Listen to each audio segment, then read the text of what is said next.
అందరికీ నమస్కారం. చివరికి కూడా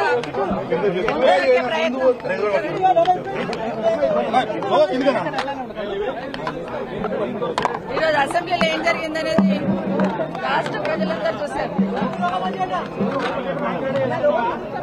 అసలు ఏం జరిగింది, ఎందుకు గౌరవ ముఖ్యమంత్రి గారు మాట్లాడారనేది ఇప్పటికీ అర్థమైతలేదు. అసలు మేము ఒక మాట మాట్లాడింది లేదు. కేటీఆర్ గారు మాట్లాడుతూ ఉన్నారు.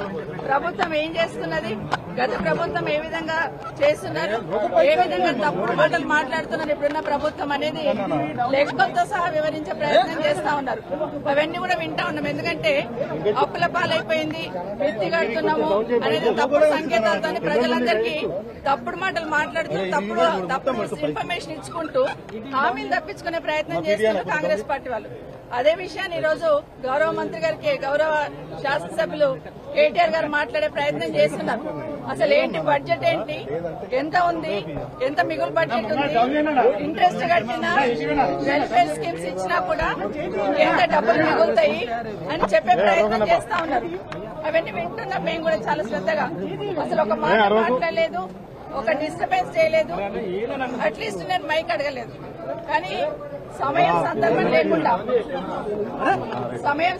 లేకుండా సడన్ గా ముఖ్యమంత్రి గారు లేచి, అంటే కేటీఆర్ గారు మాట్లాడుతూ ఉంటే దాన్ని ఎట్లా పక్కన జరపాలి అర్థం కాక వాస్తవాలు మాట్లాడుతున్నారు కదా కేటీఆర్ గారు అని సడన్ గా లేచి, కేటీఆర్ గారు మీ వెనకాల కూర్చున్న మా అక్కలు మమ్మల్ని ఇక్కడ ముంచిండ్రు, నిన్ను కూడా ముంచుతారు, మీరు జూబ్లీ బస్ స్టాండ్ అవుతుంది మీ బతుకని మాట్లాడుతున్నారు. అంటే మహిళలంటే ఎంత గౌరవం అనేది ముఖ్యమంత్రి గారికి అర్థమవుతుంది. ఈ రోజు కొత్త కాదు, బయట మైకులు పెట్టుకుని ఎన్నో మాట్లాడుతుంటారు. ఆ రోజు సోనియా గాంధీ గారి దగ్గర నుండి మొదలు పెడితే ఈ రోజు అసెంబ్లీలో సబితమ్మ వరకు నోటికి ఏదో మాట్లాడే ప్రయత్నం చేస్తా ఉంటారు. మహిళలంటే ఎక్కడ గౌరవం లేదు, ఏం మాట్లాడాలో ఏం మాట్లాడకూడదు ఆలోచన లేదు. ఒకటి అడుగుతున్న రేవంత్ రెడ్డి గారు, మీరు ఈ పార్టీలోకి రాకముందు నుండి ఈ పార్టీకి సర్వీస్ ఇచ్చిన వాళ్ళం, మేము భుజాన జెండా వేసుకుని పనిచేసి ఆ పార్టీ అధికారంలోకి రావాలని కోరుకున్న వాళ్ళం, నేను గాని సునీత గాని. ఈ రోజు నా గురించి సునీత గురించి మాట్లాడుతూ పార్టీకి ఏదో మోసం చేశారని మాట్లాడారు. ఏం మోసం చేశాం, మిమ్మల్ని ఈ రోజు అవతల పార్టీలో ఉన్న మిమ్మల్ని ఈ పార్టీ కాంగ్రెస్ పార్టీలోకి రమ్మని చేయడం ఒకటే నేను చేసిన తప్పు అనిపిస్తుంది ఈ రోజు. ఎందుకంటే ఆ రోజున్న పరిస్థితులలో ఇంకొక మాట మాట్లాడారు రేవంత్ రెడ్డి గారు. ఈరోజు మహిళల్ని అక్కలను నమ్ముకుంటే జూబ్లీ బస్ స్టాండ్ అవుతుంది అంటున్నారు. ఆడబిడ్డలు ఎట్లా ఉంటారో తెలీదా? ఆడబిడ్డలు ఎప్పుడైనా క్షేమం కోరుతారు, నష్టం కోరరు. నమ్ముకున్న వాళ్ళకి ప్రాణమన్న ఇస్తాం కానీ నమ్మిన వాళ్ళకి మోసం చేయాలని ప్రయత్నం చేయం. కానీ ఈరోజు ఏదైతే రేవంత్ రెడ్డి గారు మాట్లాడారో, ఒక సునీతమ్మకు సబితమ్మకు జరిగిన అవమానం కాదు ఇది. యావత్ తెలంగాణ మహిళల గురించి మాట్లాడిన మాటలు ఇవన్నీ. ఇప్పటికైనా ఎందుకంటే రేవంత్ రెడ్డి గారు ఒకటి గుర్తుపెట్టుకోవాలి, ఈరోజు ఆడబిడ్డలను అవమానించి ఆడబిడ్డల వ్యక్తిత్వాన్ని అవమానించినాడు. ఒక అసెంబ్లీలో ఉన్న మమ్మల్ని మాత్రం అవమానించడం కాదు, అక్కల్ని నమ్ముకుంటే బతుకు బస్టాండ్ అవుతుంది అన్నట్టు మాట్లాడినావు. ప్రతి ఇంట్లో ఆడబిడ్డలు ఉంటారు. తెలంగాణ రాష్ట్ర ఆడబిడ్డలందరూ ఈరోజు ఆలోచిస్తున్నారు ఒక ముఖ్యమంత్రి స్థాయిలో ఉండి. ఎందుకంటే ఈరోజు ఆ స్థానంలో నేను ఈరోజు వచ్చి అసెంబ్లీకి వచ్చి 24 సంవత్సరాల కింద వచ్చినప్పటి నుండి ఆ సీట్ ఏదైతే ఉందో ఆ సీట్ మీద చంద్రబాబు నాయుడు గారిని చూశాను, రాజశేఖర్ రెడ్డి గారిని చూశాను, రోషయ్య గారిని చూశాను, కేసీఆర్ గారిని చూశాను, కిరణ్ కుమార్ రెడ్డి గారిని చూశాను. ఈరోజు మిమ్మల్ని చూస్తున్నాను. ఈరోజు మీరు ఆ సీటుని అగౌరవపరిచారు. మహిళల్ని కామెంట్ చేసి నిండు సభలో ఆ సీటుకున్న గౌరవాన్ని తగ్గించారు. నిజంగా మీ గౌరవం ఉండాలంటే మీరందరూ మీరు బేషరతుగా క్షమాపణ చెప్పండి. ఒకటి గుర్తుపెట్టుకోండి రేవంత్ రెడ్డి గారు, ఈరోజు మహిళల గురించి మాట్లాడుతూ బతుకు బస్టాండ్ అన్నారు చూడండి, అది చాలా బాధ అనిపిస్తా ఉంది. మేము నమ్మిన వాళ్ళకి మేము నష్టపోయినా పర్లేదు, మా అన్న తమ్ముళ్ళు బాగుండాలని కోరుకుంటాం. మేము ఏ ఆడబిడ్డ అయినా కూడా క్షేమం కోరుకుంటుంది. కానీ ఈరోజు కేటీఆర్ గారిని మేము ముందు పెట్టుకుని ఆయన బతికేదో బస్టాండ్ చేసుకునే లెవెల్లో మాట్లాడారు కదా, ఇది బేషరతుగా క్షమాపణ చెప్పమని కోరుతున్నా. కానీ రేవంత్ రెడ్డి గారు ఇంకోటి గుర్తుపెట్టుకోవాలి, ఈరోజు రేవంత్ రెడ్డి ఆ సీట్లో కూర్చున్నారంటే పొద్దున్న లేస్తే ఇందిరమ్మ పేరు చెప్తారు, సోనియా గాంధీ పేరు చెప్తారు. కానీ అదే సోనియా గాంధీ బలిదేవత అని మాట్లాడింది ఎవరనేది దేశ ప్రజలందరికీ తెలుసు.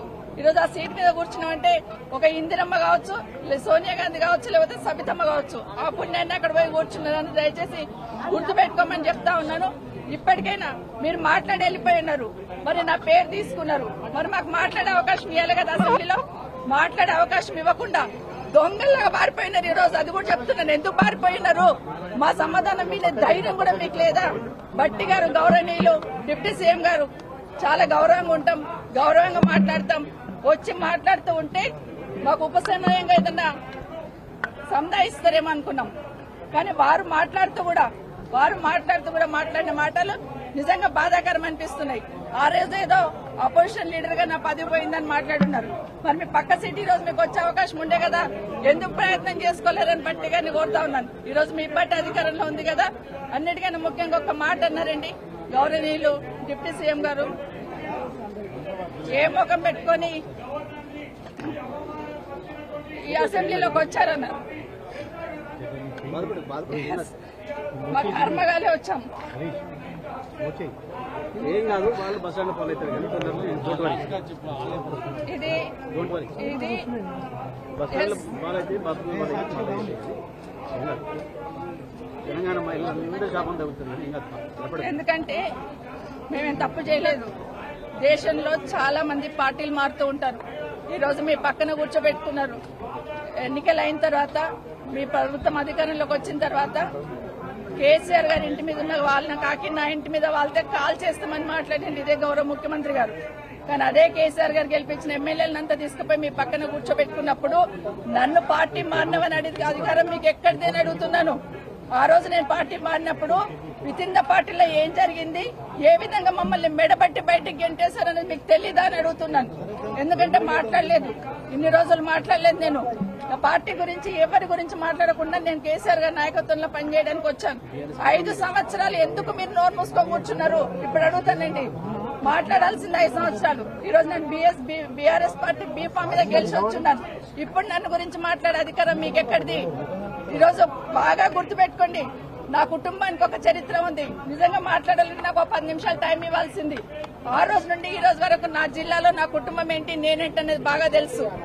ఎన్టీ రామారావు గారు ముఖ్యమంత్రిగా పక్కకు దించేసినప్పుడు అదే చంద్రబాబు నాయుడు గారు కాదని ముఖ్యమంత్రి గారు అంటున్నారు. ఆ రోజు ఇంద్రారెడ్డి గారు హోంమంత్రికి రాజీనామా ఇచ్చి, అదే వీళ్ళ బాస్ ఆ రోజు ఉన్నప్పుడు కూడా ఇంద్రారెడ్డి చనిపోయినప్పుడు నన్ను పార్టీలోకి రమ్మంటే నేను రానని ఇంద్రారెడ్డి గారు పట్టిన జెండా నేను పట్టుకున్నాను.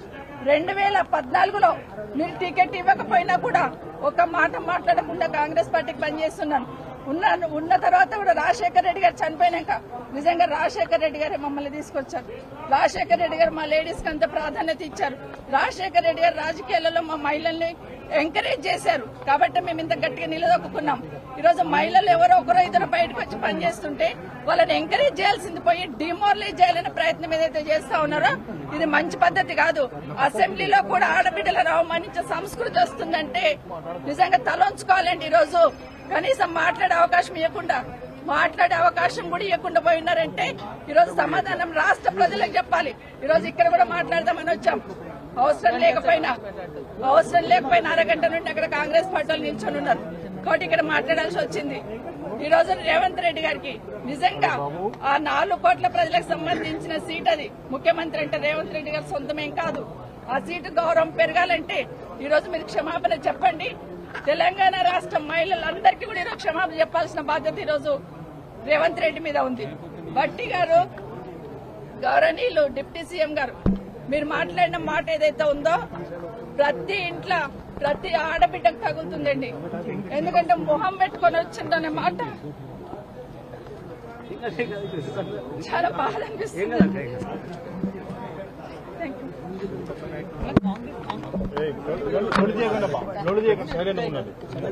ఈరోజు నిజంగా అసెంబ్లీలో జరిగినటువంటి సంఘటన ఏదైతే ఉందో రాష్ట్ర మహిళలందరినీ కూడా అగౌరవపరిచే విధంగా